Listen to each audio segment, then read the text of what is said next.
So let's get started. I'm not going to go through the intro again, but I can tell you real quickly, Iowa Land Records is based in Johnston. We're a small team that I always say we're small but mighty, and we get a lot of things done with very few people. And the system works really well. There's over 25 million records out there that are available for you to search. We're not really talking about search today, but so you know it's out there as a resource.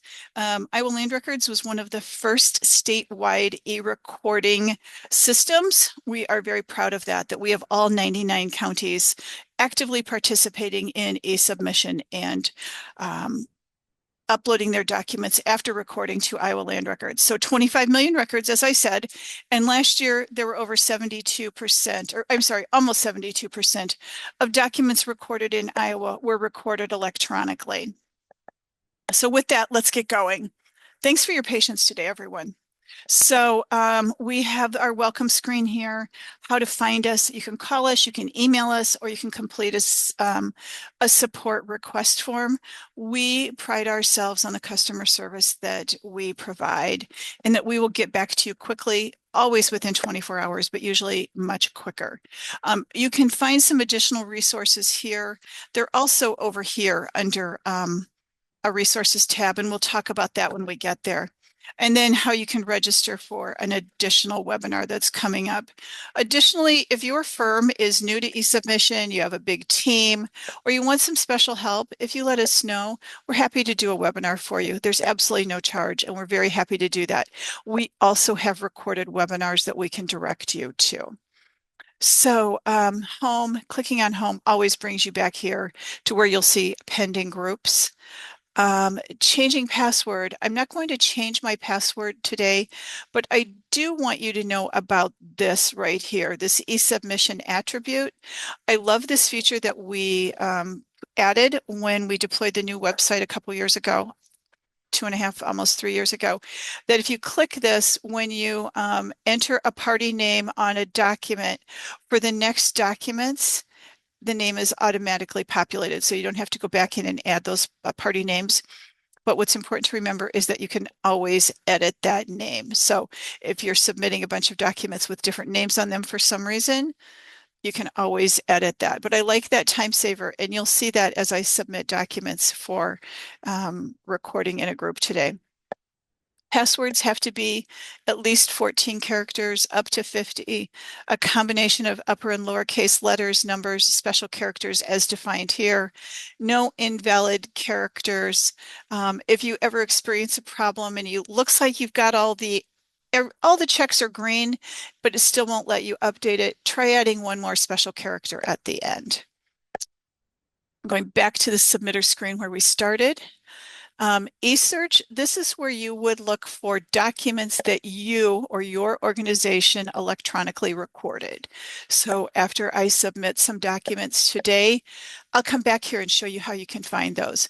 It's also where you'd find documents when they have been recorded. So you've submitted something for recording, you receive notification that it's been recorded, you want to grab those files for your records, you come in here to eSearch. It's a really good tool to understand how it works if you ever have a doubt if you have submitted something. Pending groups here are the groups that need your attention. So it does not include groups that you have submitted but have not been acted on by the recorder, okay? So eSearch, and I'll show you how to use that. ILR search, that's where you can access the Iowa Land Records portal or search site. This is our staging environment. We don't have a lot of data in there, but at the end of the webinar, I'll go into our production site and do a search for you so you can understand some of the ins and outs. So under admin, lots of functions here, like submitter information, if you needed to change an address or something like that. This submitter account number is our internal number. It's not related to your banking information at all. It's an internal number for us. It says that this organization, Test Payment, is a bank with this address, this phone number, this email address, and then this number down here for processing. So if we needed to contact somebody, that's the number we'll call. You can edit this, and by clicking on edit, you can see the things that you can, the fields that are editable. So I'll just make that number 3 for fun today and then save. Next under admin is update account.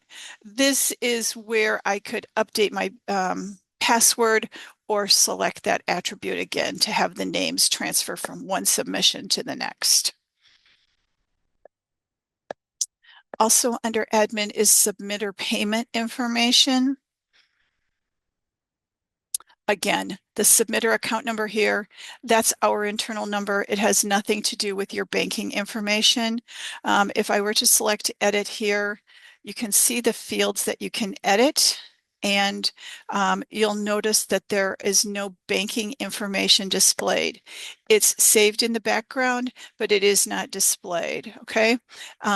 And should you ever come in here and make a change, like maybe you wanted to update the email address on here, you do need to enter the banking information or the credit card information again. Failure to do that will result in a payment that does not process as it should, and we would follow up with you and ask you to enter corrected information. So easy to remember. If you go in here to make a change, please enter the banking information again. And this is only available to those people with an admin or an accounting role in Iowa Land Records. Under admin, you can also work with users. So this is our test site. So we have lots of users on this account. So you can see them all listed here. You can use the buttons up here to sort. So if you're trying to find out what's going on, so let's look at role. So we have search, submitter, accounting. So this person can only search. This person is an accounting person. They can search. They cannot submit documents. They can generate reports. They can update banking information. Okay. Then we have submitter admin. So these people have all the power, all the functions that I just talked about, being able to update information, update payment information, update users, and they can also act on anyone else's groups that have been submitted and maybe come back to your organization for some reason. That's a rule that we put into place as this interface was being developed that said, we need somebody in our organization to be able to act on things when somebody's not here. So we submitted something, it came back. We need to be able to act on it before they're back in. And then we have submitter users. These people can submit documents. They can act on their documents only, resubmit, fix a fee change. They can't do that on anybody else's.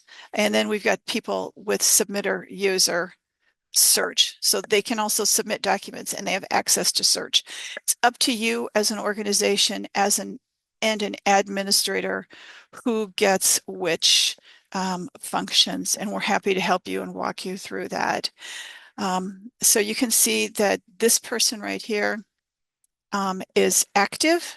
If you need to update something with them, so we can edit this one and we can make this person a submitter admin and then submit.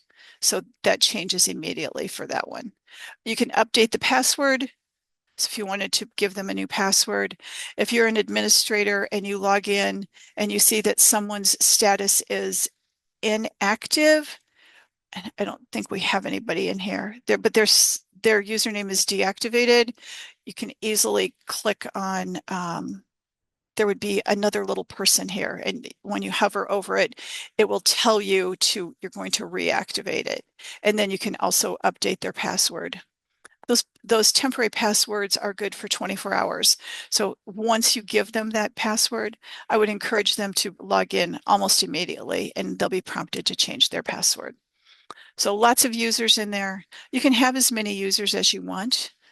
There's no fee associated with having an account, having multiple users, or even if you need multiple accounts, we can help you with that. So as an example, you're a bank with multiple locations or multiple departments within the bank that use a different account for payment, we'd be happy to help you set up an additional account so that you don't have to do a lot of extra reconciliation. Going back here, the final function under admin is reports. This allows you to generate reports. There's a group delete report, but I really like this settlement report so you can reconcile. And so I'm going to do February of this year. And the blue bar tells you it's working. There's all the documents that were recorded in February of 2026. You can see what the total charges were, and you can see the group name, the submission number, the recording number. There's the book and page, and all the information about the document. But really importantly, who recorded it, who submitted it for recording, in case you need to ask some questions. And you can easily export this if you need to. But again, you do need to be an admin or an accounting user to access that information. Support, how to find us if you need us, training information, webinars, all that kind of stuff. Customer support, how to send something in, email, support ticket, our address.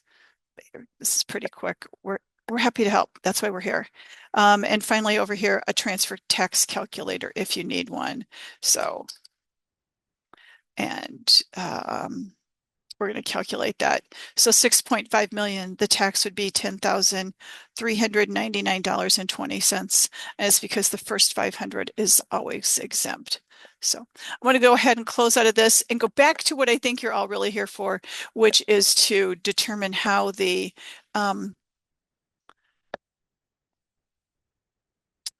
submission process works. So log in, you're ready to submit documents for recording. You're going to have your documents scanned in black and white, portrait orientation, 300 DPI. The exception to that would be if you're submitting a survey. Those are the only document type that can be submitted in landscape orientation. It's really important that you have the black and white 300 DPI.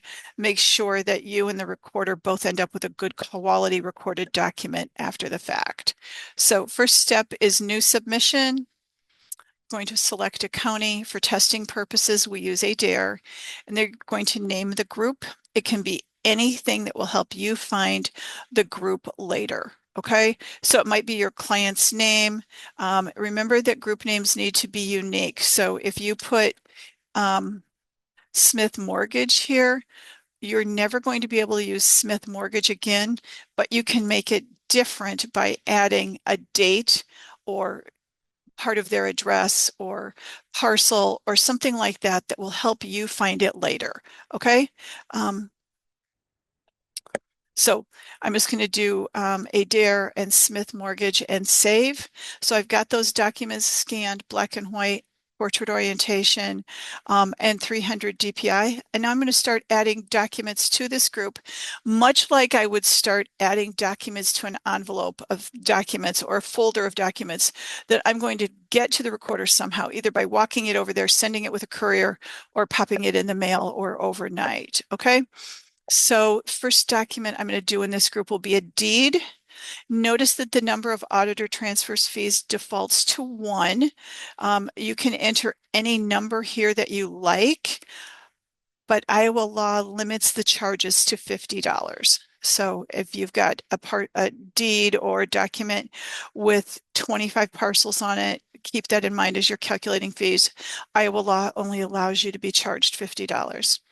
Real estate value, we'll use 75,000 today.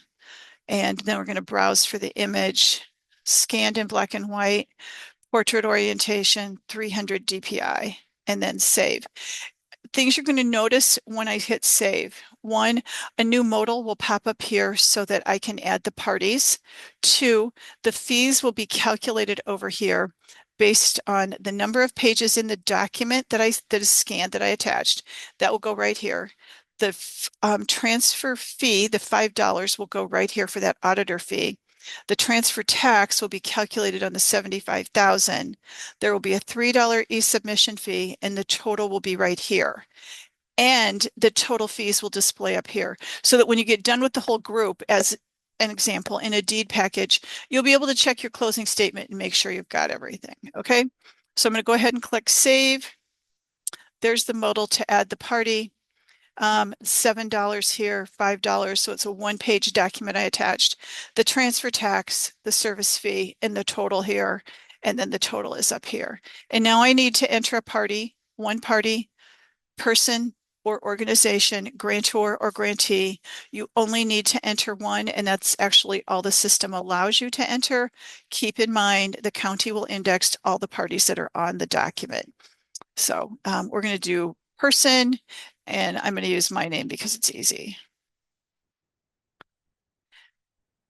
And then save.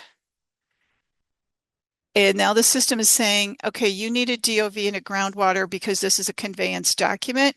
I'm going to go ahead and add those documents to this group, but I'm also going to later explain how to submit a document that is exempt from those two documents. So next is the declaration of value. These are in alphabetical order, and I'm browsing for the image. And save. Remember, a declaration of value does not have any fees associated with it. So the total fees here don't calculate. This doesn't increase. Party name was already populated, but you can change that if you wanted it to be Linda. So you can always edit that. If I delete this name, I'm going to get a notification that it has to have a party name. So, and then save. I'm going to add one more document here. That will be the groundwater. And so I just started typing GR and it popped down to the groundwater. Again, I'm browsing for the image that I've scanned. I'm using test docs, so none of these names make sense. You may have them named with Groundwater Smith or something similar. And again, the fees don't change because there's no fees associated with the groundwater, and the party name is already populated. And then one more document, a power of attorney, and save. This one does have fees associated with it. So this, based on the number of pages in the document, the $3 e-submission and a total, you can see that the total up here for total group fees increased. Okay. The reason I added that fourth document to the group is I wanted to show you that for some reason, if you had documents in the wrong order, it's very easy to move them around. So all I'm doing here is I want this power of attorney to be first. Left clicking on it, and I'm moving it to the position I want it to be in. So I move the power of attorney first, and for purposes of illustration, I'm going to move the groundwater up behind the conveyance document. Okay, the fees don't change, you just have them in the order that you want. This group is ready to submit, and you can tell that because the submit group is active over here. Okay, this is the group I'm working on. I know that because there's a lock on it. Okay, if I did not want to submit the power of attorney with this, I can easily delete it with this little trash can icon. So I'm going to go ahead and do that. It makes sure, are you sure you want to? And I say yes. It takes a second to catch up. So that went really quickly. If I decided I didn't want the whole group, I could delete the whole group there. I can still change the county too. I don't want Adair, I want Adams. So you can make that change, okay?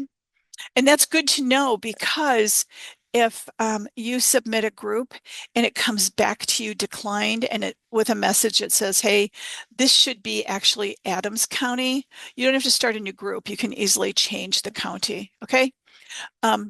Last step, always submit group, okay? If you've got something in this pending group section of the website, those are the things that need your attention. Sometimes we say it's your to-do list. So I'm going to go ahead and submit this group. And this is the only message I receive.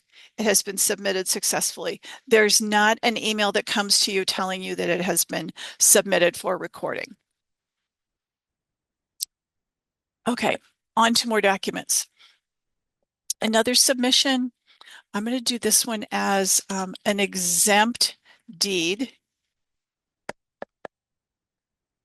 and save. And I'm going to select the quitclaim deed and I'm going to browse for the image and save it. So you remember that when I hit save here, the fees would calculate. You always have to enter a value here. If you get this warning, as you see right here at the bottom of a real estate value is invalid, enter $1 as the real estate value. If you haven't entered another value or you're not going to pay tax, okay? And then save. So you remember that the modal will pop up here for the party names. The fees are going to calculate over here. And because this is a conveyance document and I haven't selected the exemptions, those orange warnings are going to pop up again. And then we're going to come back and fix it. So save. There's the name that it was. And save it. And there's all the fees. So $7 for the first page. If there was more than one page, it would be $5 for each additional page, just like if you took it to the recorder's office or mailed it or dropped it off. $5 transfer fee because there's one parcel and the $3 e-submission fee. Okay. I'm going to edit this now. If you were to call me and say, this is a real life example.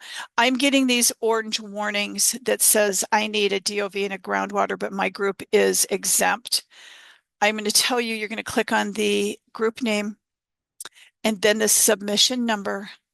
And then you're going to come down here in the submission form to where the document type is, and you'll click edit right here. And you're going to select the exemptions and then save. And then you can submit your group. So click the group name, the submission number, then edit, and then select the exemption boxes. Okay. You could also substitute a new image here if you felt that you needed to do that. And we will walk through this as we get farther into the webinar where we talk about groups that have been declined or there's a fee change and you need to resubmit. Okay, more questions, anybody? Please give me questions. That would be great.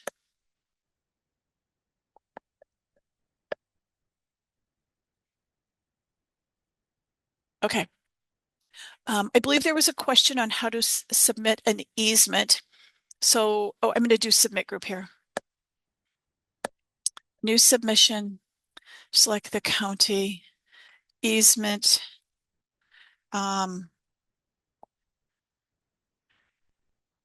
And we're going to do Jones Smith. So potentially it's between the Jones and the Smith. And save.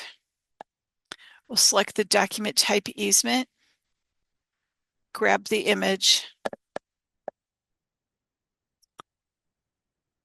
save it.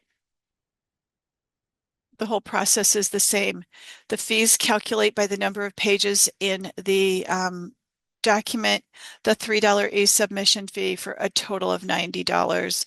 And then it's looking for the name. And on this one, I'm going to use a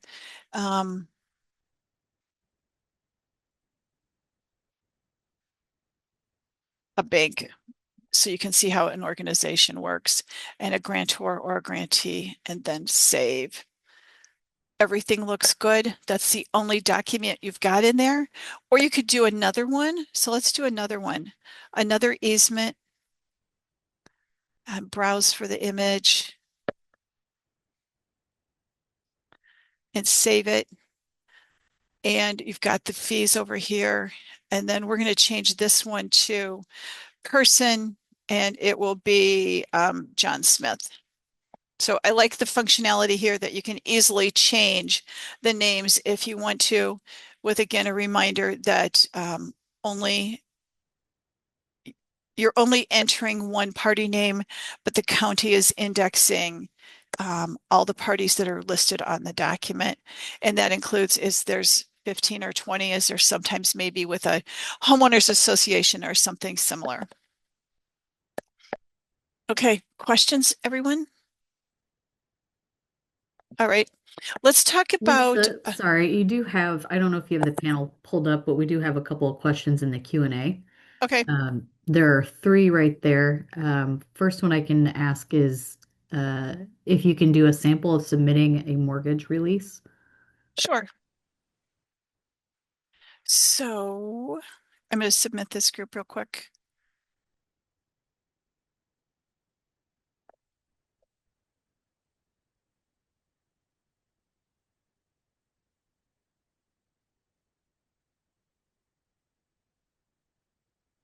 Okay.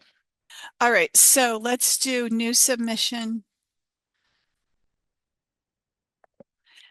Adair County, and we're going to do Smith release. Okay. And save. Um, and satisfaction of mortgage. You could also use satisfaction of lien, whatever you're comfortable with. Grab the image.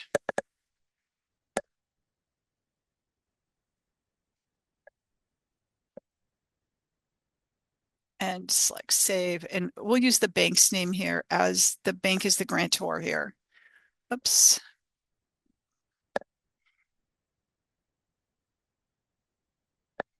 And then save. And if that's all you've got in the group, you can do that.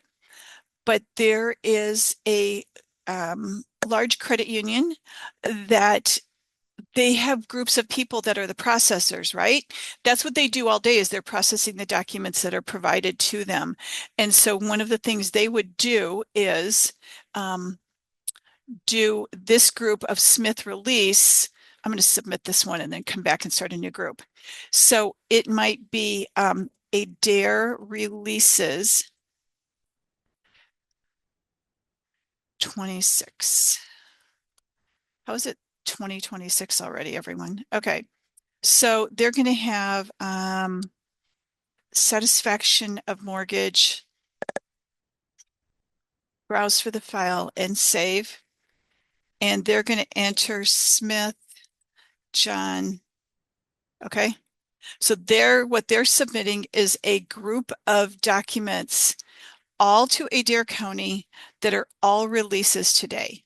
So documents within a group always have to go to the same county, but they don't have to be related.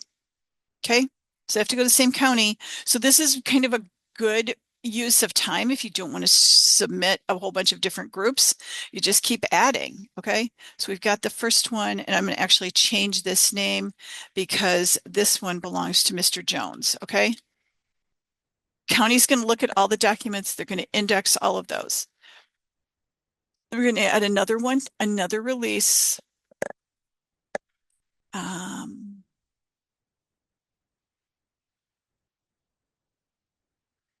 and edit this one. And this is for Jane Brown. So all to the same county, but they don't have to be related. Okay, so this is a really easy way to do it. It is important to remember that if you submit them together and something gets declined, they're all going to come back to you.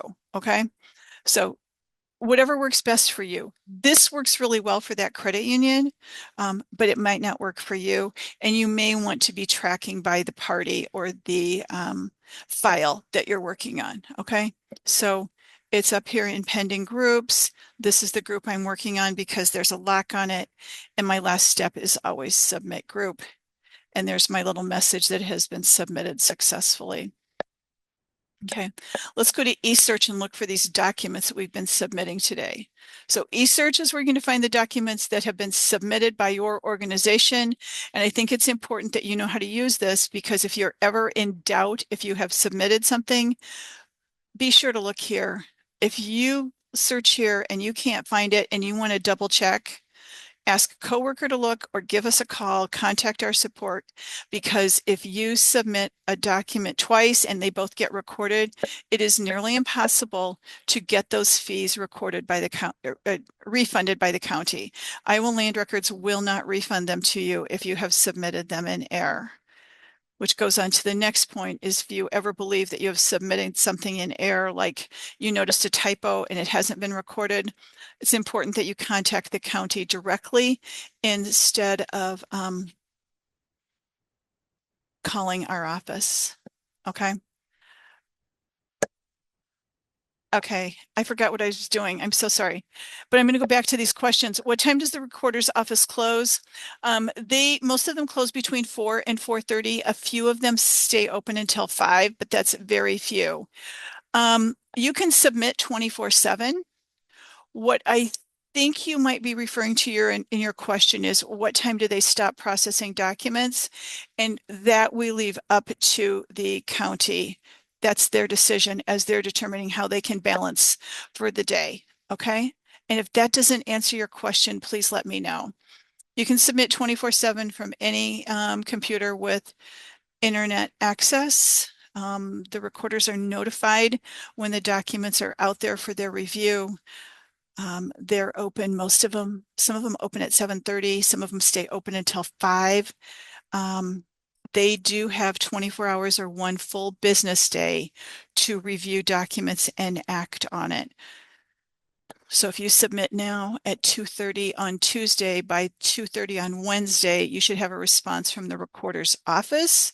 And if you don't, I would log in, make sure you didn't forget and leave it in pending groups, or reach out to the recorder or us.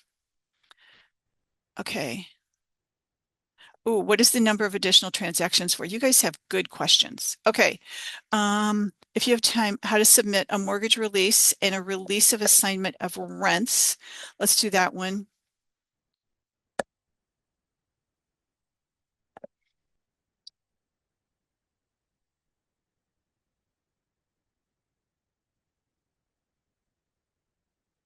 The submission process is pretty much the same for all documents.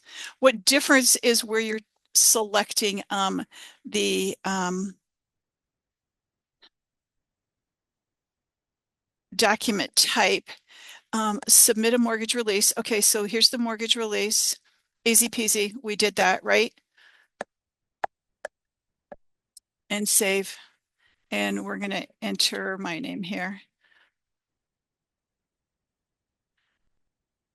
Okay.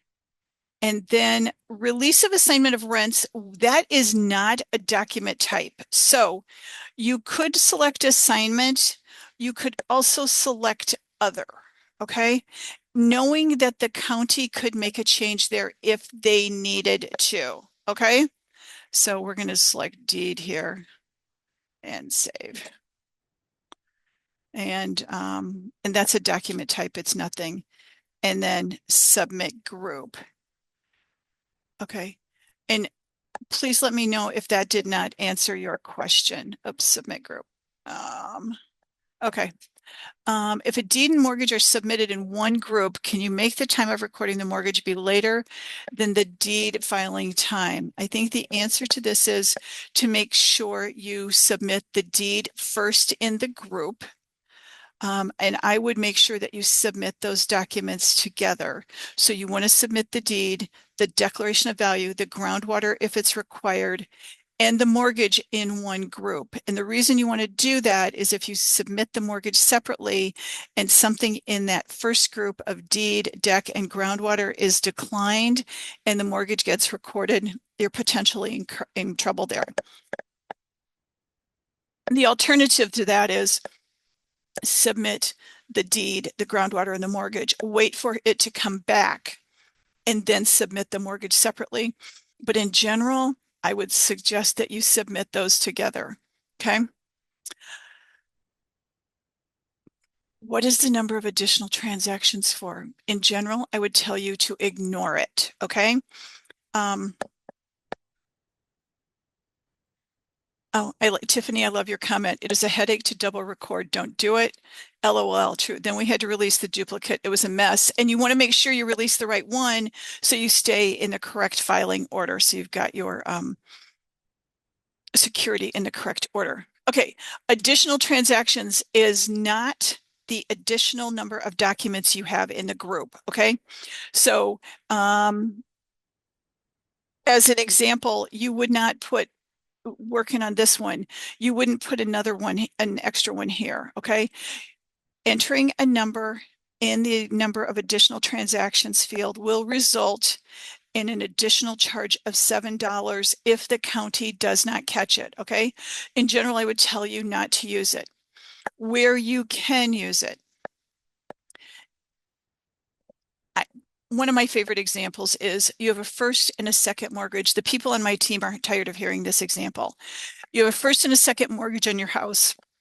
You get a big sum of money. Great Aunt Tilly leaves you a wad of cash, okay? You go to the bank and you say you want to pay off both your first and your second mortgage.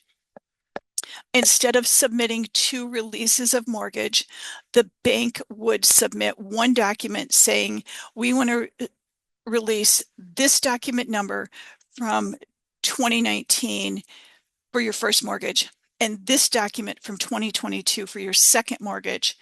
And the county charges an additional $7 for that. That's where you can use an additional transaction. You can also use it if you are assigning multiple contracts, leases, something like that within the same document. We may see multiple assignments as it has to do with a lot of the wind farms in Iowa. Okay. In general, I would tell you not to use it. If you ever have a question about it, it's really good to reach out to the recorder. Say, I have submitted this. I think I may need additional transactions. Can you help me by making that change and sending it back to me so I can approve those fee changes?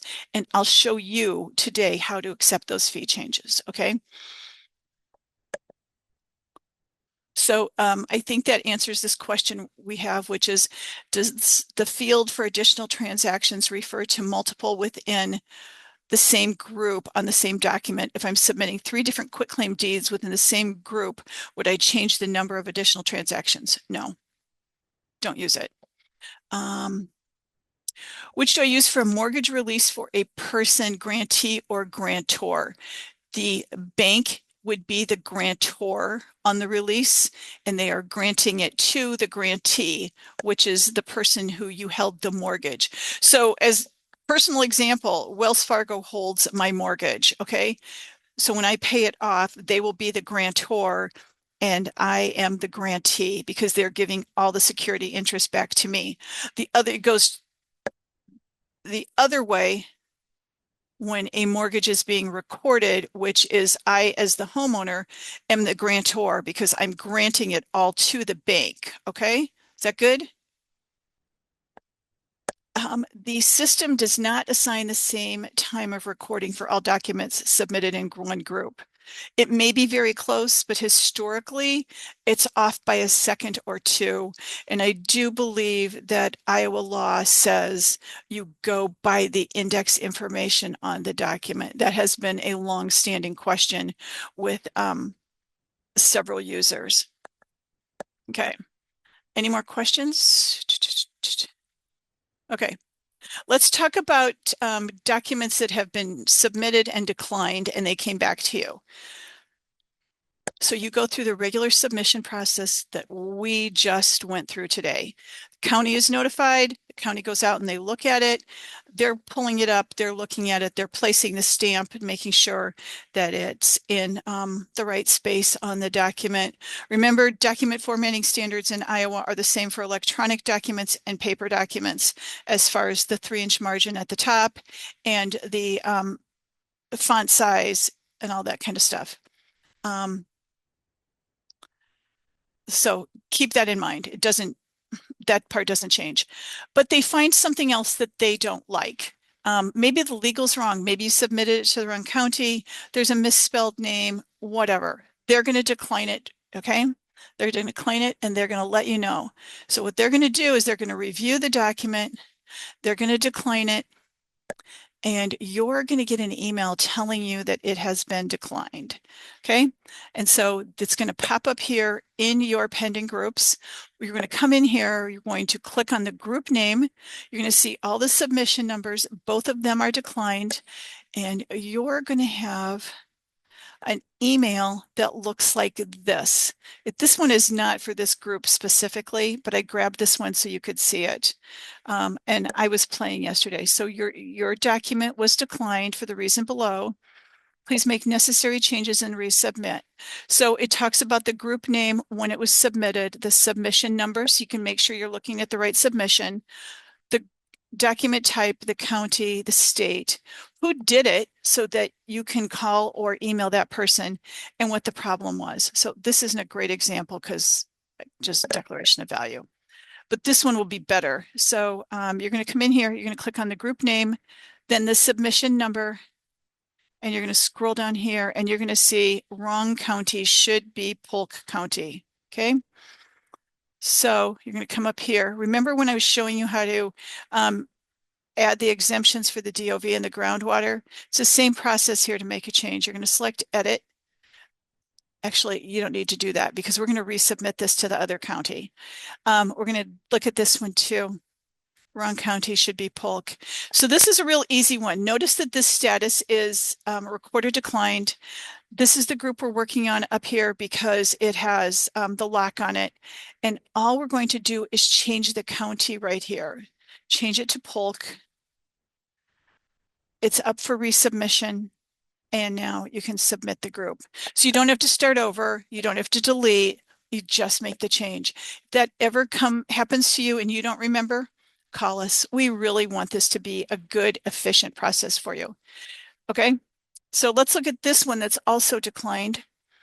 And this one has a couple things. Okay. This one actually has fee changes in it. So this group has 3 documents in it. Two of them have a status of fee change. One of them has been approved. Nothing has been recorded. It's approved, but not recorded. Okay. So again, you're going to have the email telling you that the fees changed. Again, this is an example only, but on this one, the fees changed from 17 to 10. So this is an example only. It's not related to the specific document that we're looking at here.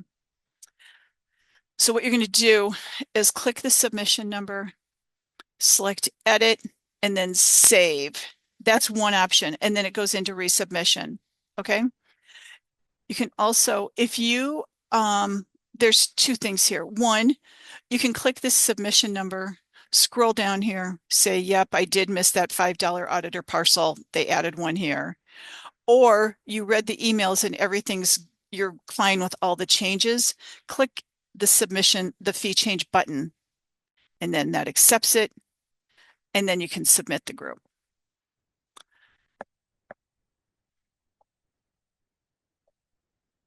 Right. And so Jane is our recorder in Winneshiek County. And she said that she does make changes if there's additional transactions added, but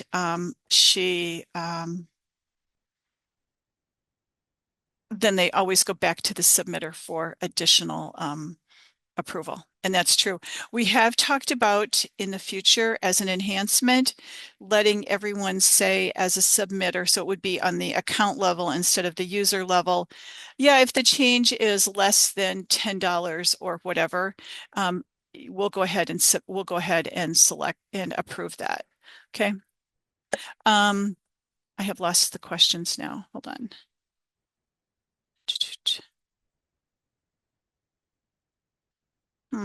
Kristen, do you mind reading me if there's more questions?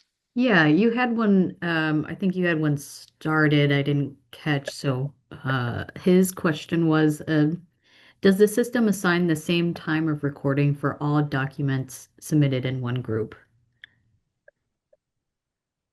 Maybe. It should be off by a second or 2, but it isn't always. But again, I believe that Iowa law says that you go by the index information. Okay. Okay. You have another question asking if you could please explain the auditor transfers please explain what the auditor transfers are referring to. Is that parcels, legals, etc.? Is this only for deed filings?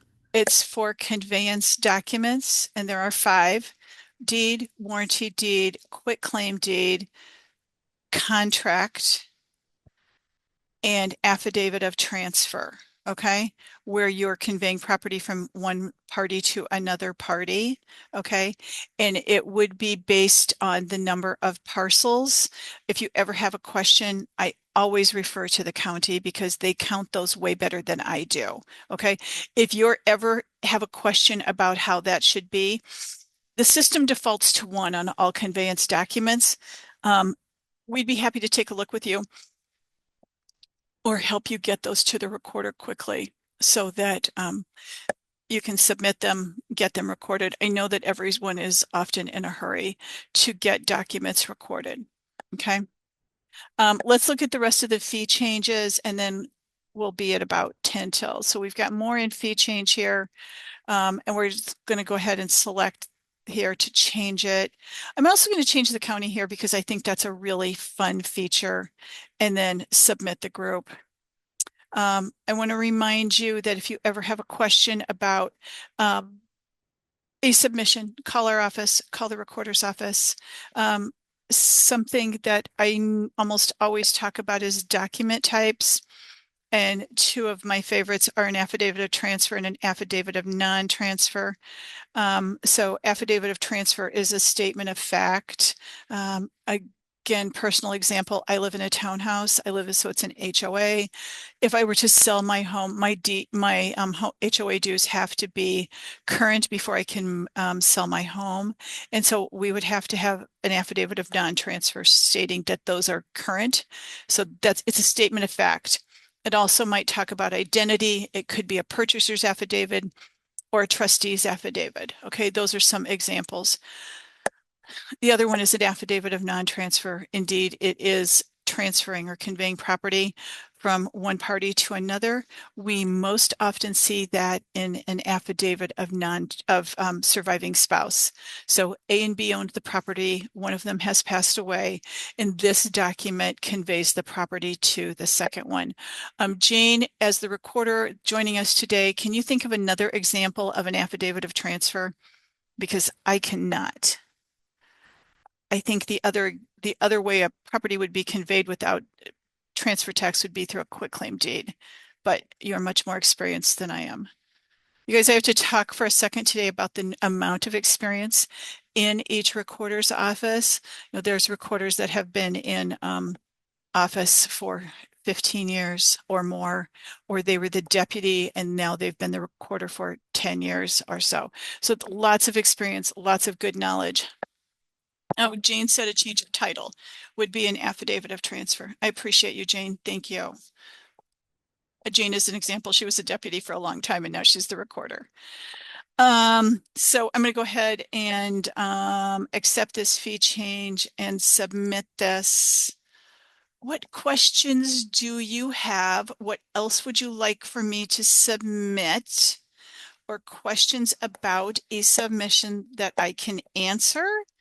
Alternatively, I can go into our production environment for search and walk you through some things there if you're interested.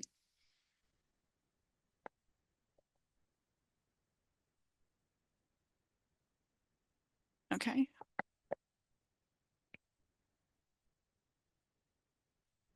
Oh, I know, we didn't talk about searching for documents that you have submitted. That's where I got off track. So you can go to eSearch. And today I'm going to search by county because I submitted most of these to Adair County and today's date.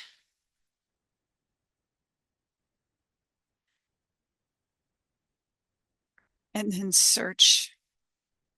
And you'll see all those documents in ready for recorder status. So those are all the documents or the groups that I submitted during today's webinar. You can see that they're in ready for recorder or recorder approved. If I were to widen this, you can only widen it about 30 days. You can see the different status that a document would go through. So you've got ready for recorder. The next one would be recorder approved, and then ready for download. So the county has approved it.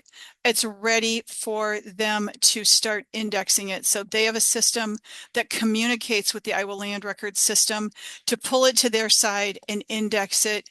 And then after it's indexed, it's downloaded and then stamped. So the recording stamp is being applied. Then county index paid. That's at the point where you would be charged for the recording. And then after that, the county has it, you're going to be notified that it's been recorded. You're going to be notified that you've been charged. And then when the county is done at the end of the day and they've reviewed all their documents, they're going to transfer them to Iowa Land Records to the search site. Let's talk about payment for a couple seconds real quick. There are two options for payment with e-submission. One of them is ACH. So funds are pulled from your bank account on the day of recording. That's when we're actually going out and asking for the money. Okay, so if you recorded 10 documents today and they totaled $500, an example, we're going to go at the end of the day. We batch those charges for ACH throughout the day. And then we go out at the end of the day and we ask for that. You may not see that if those charges were for today, you might not see that hit your account until Thursday. So keep that in mind as you're doing reconciliation. Okay, they're going to be batched together. $500. You're going to receive an email that says, hey, you had charges of $500 yesterday. With Iowa Land Records, that email goes out in the middle of the night. I think it's somewhere between 2 and 3 a.m. that it would come to you, to whoever the person is on the account that you have designated that should get that. And then you would be able to go into reports, into admin and reports, and generate that report so you can reconcile it. Okay, so that's how it works if you have ACH. If you're using a credit card, your account, your credit card statement will show an entry for every document that was recorded. Okay. What it doesn't show, unfortunately, is which document it is. All it will do is show that it was an Iowa Land Records transaction. Again, you can come in here and you can pull the report so you can reconcile that. Something to keep in mind is that if you use a credit card for payment, there is an additional charge for using that. It's about it's under a little bit under 2%, and it's charged on all fees except for the $3 e-submission fee. You can avoid that by using ACH. I'm not trying to sell you on ACH. I just want you to know that that's the option. If it's because you can save a lot of money potentially if you are using a credit card for a large dollar amount transaction. So you have $5,000 in transfer fees or something like that. Okay, in transfer tax, revenue tax. Okay.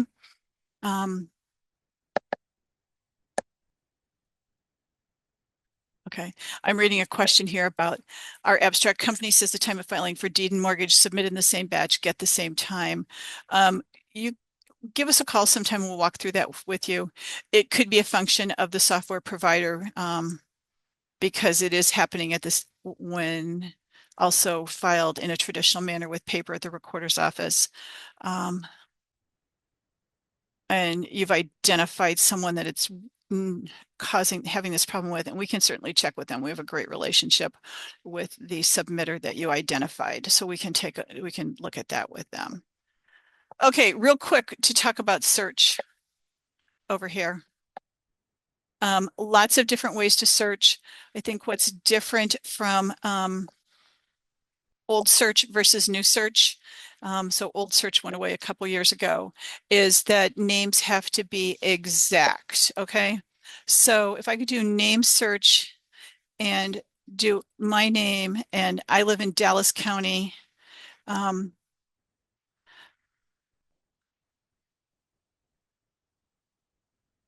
and so I just search by LI, it will return no results. Okay, if I search by Lisa, just one release. Okay, if I refine this and do LI and then a wildcard and then search, it will return the results.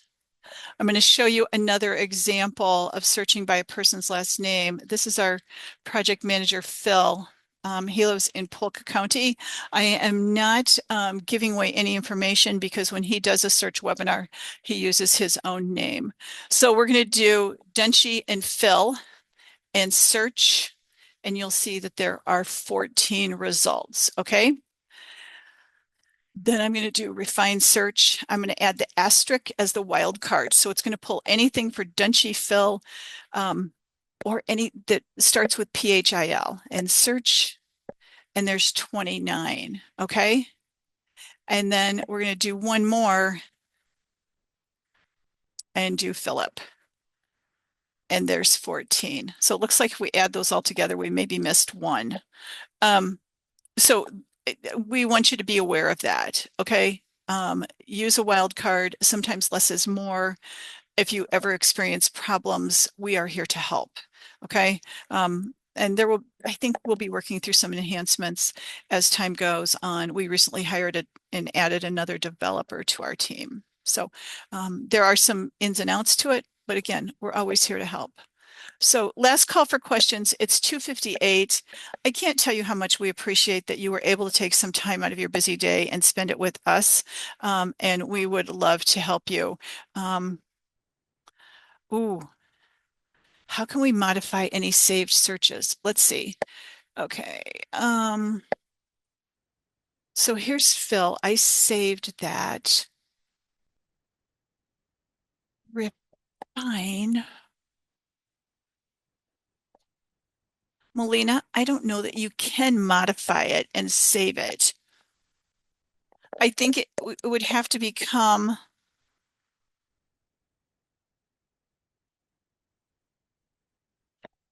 Do you mind emailing that question to support@claris.com? And we will play around with that and see if we can figure out how that works.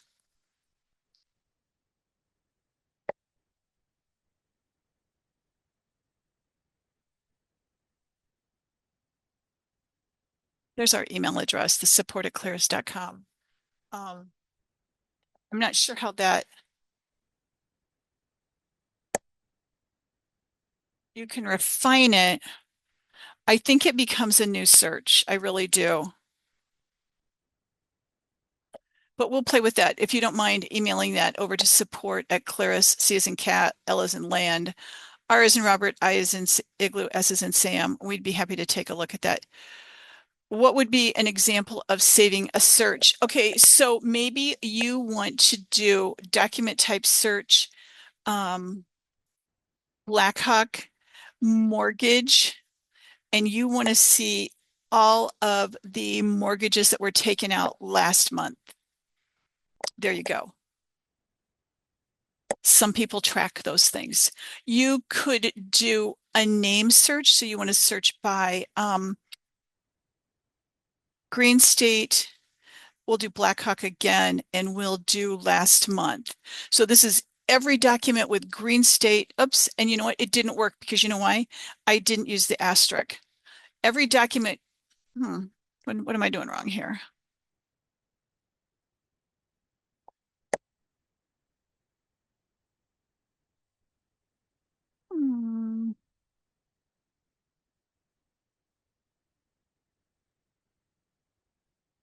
There. Every document with Green State Credit Union recorded in Polk County last month. Tiffany, thanks for the tip on Green State. I appreciate you. And then you could refine it. So maybe instead you wanted to do Veridian. But what it would, asterisk, Lisa, geez, technical difficulties. So there's all the ones for Polk County, Veridian in February. You could refine it and you could add Adams to it if you wanted to. So it's always out there. None. Okay. But whatever reason you could do it. Maybe you wanted to keep track of everything that's out there with your name. You know, if you're tracking something, it's an easy way to keep track of what's out there for yourself. So, okay, everyone, it's 3:02. I'm here if you need me. Call us if you have questions. We are always happy to answer your questions, but we'd be happy. Okay, how come I can enter a book in a page, but it still doesn't find it? It could be one of many things, but here's my tip. Let's say you have a beginning you have a book and page of like 2023 1302, and it's in whatever county that is. Okay. What I would do, how I would help you if you called me is I would do a county search, and I'm going to search Adams, and I'm going to do a custom date. I think I said 2022, right? So I'm going to search for a week or 2 weeks in Adams County for that year to determine that they do use book and page. Okay. But if I refined that and I switched to Dallas,